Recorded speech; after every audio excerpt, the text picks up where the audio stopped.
Et bonjour à tous, on se retrouve aujourd'hui pour une vidéo pratique. Aujourd'hui c'est jour de paye, et qui dit jour de paye dit jour d'investissement.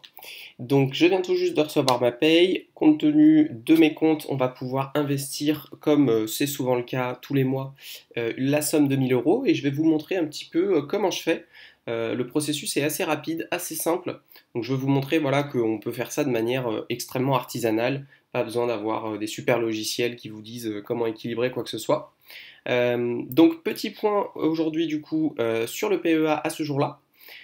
Donc on est sur un PEA qui, suite à mon dernier point, est passé de nouveau dans le vert. La volatilité effectivement fait son travail et on est sur un gros mois de juillet, hein. Malgré tout ce que vous pouvez lire dans les médias, on est sur un plus 6% en tout cas sur mon portefeuille sur le mois de juillet. Donc on se porte plutôt bien. Une performance qui est toujours moins mauvaise que celle du CAC 40, donc on s'en félicite, même si on sait que c'est principalement dû à la chance. Donc l'idée ici, c'est de savoir au niveau de notre portefeuille comment on va pouvoir rajouter 1 000 € supplémentaires de manière à continuer notre investissement sur la logique de DCA, c'est-à-dire de dollar cost averaging, d'investir quel que soit le moment du marché, qu'on soit en hausse, qu'on soit en baisse, quel que soit ce que vous pouvez lire dans la presse ou quelles que soient les performances du mois ou même de la journée. On ne s'occupe pas de ces questions-là puisque on part du principe que de toute manière, on est bien trop bête pour prédire l'avenir.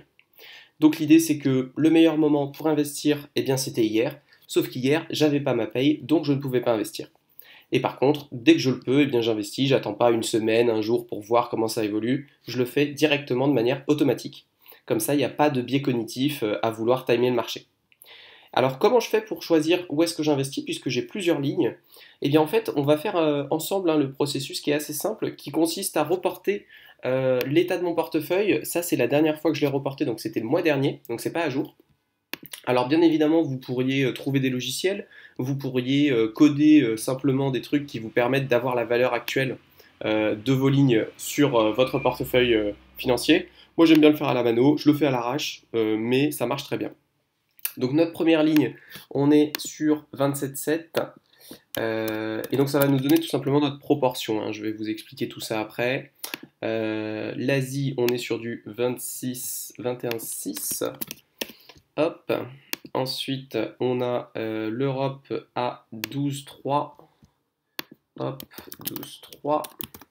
Donc je ne fais pas à la centaine, hein. Je fais vraiment grossier, mais ça permet d'avoir un ordre d'idée. Le Verage, on est à 11,6. Ça a bien poussé évidemment. Oula, j'ai mis un de trop, je crois. 11,6, il faut que j'enlève un chiffre. Très bien. Ensuite, l'Amérique latine, on est à 5000. Hop.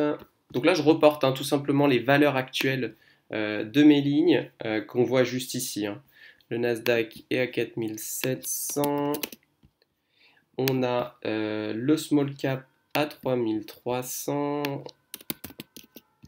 On a le CAC 40, notre bon vieux CAC 40.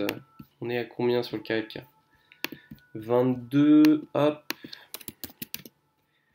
Orpea, la fameuse ligne spéculative la moins rentable de l'univers, 141. Et on a encore perdu, hein. Tout le monde a grimpé, mais Orpea a perdu. Comme quoi, il ne faut jamais faire du stock picking. En tout cas, c'est pas fait pour moi, ça c'est sûr. Et ça, j'ai pas de valeur. Donc là, l'idée, c'est que j'ai mis à jour les valeurs de manière grossière, mais l'idée, c'est d'avoir un ordre d'idée. Ici, j'ai une petite formule, hein, tout simplement, qui fait la valeur actuelle divisée par la valeur du total. Donc ça me donne le pourcentage de la valeur d'une ligne. Donc là, j'ai 31% sur la ligne du S&P 500, 24% sur la ligne de l'Emerging Market Asia, 14% en Europe, 13% en S&P 500 Leverage. Donc voilà, j'ai la répartition. Et moi, ce qui m'importe beaucoup pour choisir mon allocation actuelle, eh bien, c'est de savoir la répartition aujourd'hui actuelle, elle est celle-ci. Donc elle est à quasiment 50% aux États-Unis, 20% en Europe, 24% en Asie, et donc bien évidemment ça change en fonction des fluctuations. Et ici j'ai ma répartition visée, donc c'est mon portefeuille idéal. Mon portefeuille idéal, il aurait 50% d'États-Unis, 23% d'Europe, 25% d'Asie et 2% d'Amérique du Sud. Et ici j'ai le spread, donc c'est-à-dire que j'ai l'écart entre la répartition actuelle et la répartition visée. Et donc l'idée c'est de pouvoir faire des achats qui vont me permettre de me rapprocher de ma répartition visée. Alors on peut voir qu'il y a un gros delta au niveau de l'Amérique du Sud. Donc si je voulais vraiment arriver le plus vite possible à ma répartition visée, je devrais vendre de l'Amérique du Sud. Mais j'ai juste pas envie de vendre tout court. C'est pas que j'ai pas envie de vendre de l'Amérique du Sud. Donc en fait mon objectif c'est que par le fait que je vais investir forcément sur les trois autres lignes qui sont toujours en négatif, bah, au fur et à mesure, le spread de l'Amérique du Sud ne fait que se réduire. Si vraiment au bout d'un moment je me rends compte que j'arrive pas à rattraper le retard, je vendrai une partie. Mais pour l'instant, ça ne me dérange pas de rester exposé au-delà de ce que je devrais en Amérique du Sud, qui est un pays émergent, enfin qui est un groupe de pays émergents relativement agressif en termes d'investissement. Donc ça correspond bien à mon profil de risque aujourd'hui. Ça me pose pas de soucis. Et donc là, typiquement, bah, je vise là où il y a l'écart le plus grand. Donc on voit que l'écart le plus grand, aujourd'hui, il est quand même très largement en Europe. Ça s'est vu hein, dans les reports d'action, on a vu que on a bien rattrapé, on a fait des très bons scores aux États-Unis, on a fait des scores honnêtes en Asie, on a fait des scores plutôt médiocres en Europe. Donc là, tout simplement, pour coller à notre répartition visée, eh bien, on va acheter de l'Europe. Ensuite, on va essayer de voir qu'est-ce qu'on va acheter en Europe, ça c'est une autre question. Mais ça, c'est vraiment ma manière de déterminer où est-ce que je vais investir. Et ça me permet d'investir de manière sans être confronté à mes biais cognitifs, en tout cas beaucoup moins. J'aurais très envie d'acheter par exemple de l'Asie là. Je sais pas pourquoi, je le sens, ça va pas beaucoup augmenter. Et je pense que l'Asie reste quand même une, disons, un cheval sur lequel j'ai bien envie de miser. Mais voilà, j'essaye de me tenir à ce que j'ai défini. J'ai déjà 25% quasiment d'Asie, c'est bien assez. Donc on va se renforcer un petit peu en Europe. Là, on a plusieurs choix, hein, puisqu'en Europe, on a le classique capitalisant, le BNP Stock 600. Donc bah, c'est les 600 plus grosses entreprises hein, par capitalisation en Europe. Donc ça, c'est vraiment le classique. Ici, on a du moins classique, on a du small cap, qui est là à 3,80%. Donc là, l'intérêt, c'est que ça nous permet d'être exposé à un facteur, donc c'est-à-dire à des petites entreprises qui sont un petit peu moins connues, qui sont un petit peu moins recherchées, qui sont beaucoup plus risquées, mais qui ont potentiellement un rendement un petit peu meilleur en moyenne. On a du CAC 40, ça c'est un petit peu comme l'Amérique du Sud. C'est un des premiers ETF que j'ai acheté, parce que français, j'ai acheté du CAC 40. Néanmoins, j'ai pas envie de le renforcer. Je pense pas que ce soit un ETF qui ait beaucoup de sens. Je l'ai, je le garde, c'est très bien, mais voilà, j'ai pas forcément envie de le renforcer. Et ici, on a aussi une autre ligne qui est une ligne qui se focus potentiellement sur de la value. Donc je suis à zéro. Je vais vérifier un petit peu ce que ça a donné. Je l'ai noté là, donc c'est potentiellement que c'était intéressant pour les achats futurs. Voir un petit peu ce que ça donne. Tac, tac, tac. Boursorama. On va faire un petit point. C'est vrai que si je peux. Après, c'est toujours pareil, ça m'embête un peu d'aller chercher de la value dans une conjoncture économique où la value a déjà beaucoup apporté, pour tanker le crash. Et là, je pense qu'on est potentiellement sur une période de reprise, donc je ne suis pas certain qu'investir sur de la value, ce soit totalement pertinent. Néanmoins, au long terme, ça se lisse, hein. Encore une fois, il faut éviter tant que possible de timer le marché. Juste faire un petit point sur la composition. Il y a quoi là-dedans? Donc il y a du Total, il y a du Sanofi, ouais, il y a du classique quoi. Du Bayer, blablabla. Très bien. On va regarder les coûts, il n'y a que ça qui nous intéresse de toute manière. On est quand même sur du 0,4, hein. On est quand même sur du 0,4, ce qui est sensiblement plus, il me semble, hein, que le BNP, on va vérifier.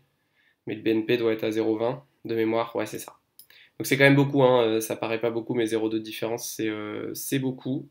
Je pense qu'on va suivre vraiment euh, la logique classique. On va aller prendre vraiment le BNP classique. On va aller chercher la capitalisation. On va pas s'embêter. On va chercher la simplicité. La simplicité, c'est ce qui paye aussi beaucoup, je pense, dans l'investissement. Donc on va investir nos 1000 euros ici. Donc ce qui va nous mener à 13 000. Hop. Et ce qui va nous permettre de rééquilibrer encore un petit peu plus. Donc on est beaucoup mieux équilibré déjà. Mais on reste quand même en déficit en Europe, donc moi ça me va très bien. Et donc comment on fait hein, ensuite dans Boursorama? C'est très très simple, hein. Donc ici vous avez vos lignes. Là en plus c'est d'autant plus simple parce que c'est une ligne que j'ai déjà dans mon portefeuille hein, et que je vais simplement renforcer. Et donc ce que je vais pouvoir faire tout simplement c'est que je vais aller dans acheter. Euh, Hop, ah, d'ailleurs il faut que je fasse le virement en interne. Donc ça je vais le faire juste après. Et donc l'idée c'est que ici, en mettant la quantité, j'ai le montant hein, qui va être associé automatiquement. Et donc je vais viser quelque chose pour faire du 1000, donc je vais pouvoir en prendre 80. Concernant l'ordre, à savoir qu'avant je faisais des ordres limités.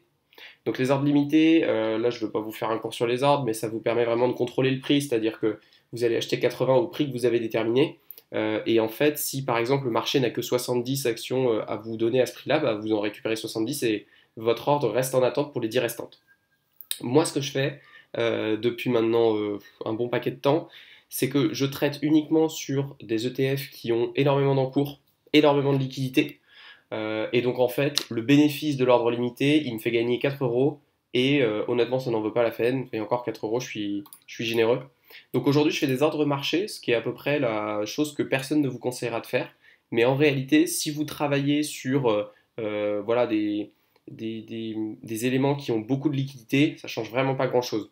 Là, vous voyez typiquement, il y a un spread de l'équivalent de 5 centimes sur le carnet d'ordre et d'achat du S&P 500. Donc si on fait 5 centimes x 80, ben ça fait 4 euros. Est-ce que c'est vrai ou est-ce que c'est pas vrai? 5 centimes x 80. Oui, ça doit être vrai. Donc 4 euros, voilà. Donc potentiellement, si je grappillais, que je faisais un ordre limité, que je vérifiais et tout, je pourrais gagner 4 euros, mais au risque que le prix n'aille pas dans le sens que je veux, et du coup je dois modifier mon ordre limité. Franchement, c'est chiant. Donc voilà. Si vous travaillez sur des produits qui sont très liquides, ordre au marché, ça marche très très bien, même si personne ne vous le conseillera. Donc voilà tout simplement, je ne vais pas pouvoir valider juste là, parce que j'ai oublié de faire mon virement en interne depuis mon compte courant jusqu'à mon PEA, donc si vous regardez ici, solde en espèces, j'ai que 180 euros, donc c'est pas assez. Mais je vais rajouter 1000 euros pour pouvoir intégrer ça. Et du coup voilà, c'est pas plus compliqué que ça, hein, ça prend franchement moins de 10 minutes de faire le petit point, de faire mon reporting, et encore moi ça me prend longtemps parce que je dois reporter à la mano. Si vous faites un petit logiciel ou que vous prenez des logiciels, il y en a beaucoup sur internet, vous avez automatiquement la mise à jour des valeurs actuelles. Et du coup, vous pouvez automatiser ça encore plus. Moi, j'aime bien avoir un petit peu de manuel pour savoir où j'en suis. Ah bah d'ailleurs, c'est marrant, on arrive à 90 000, c'est bien. Donc voilà, petite vidéo pour vous faire le point. Et puis, bah, je vous retrouve à la prochaine dès que j'ai du nouveau concernant ce PEA. Ciao!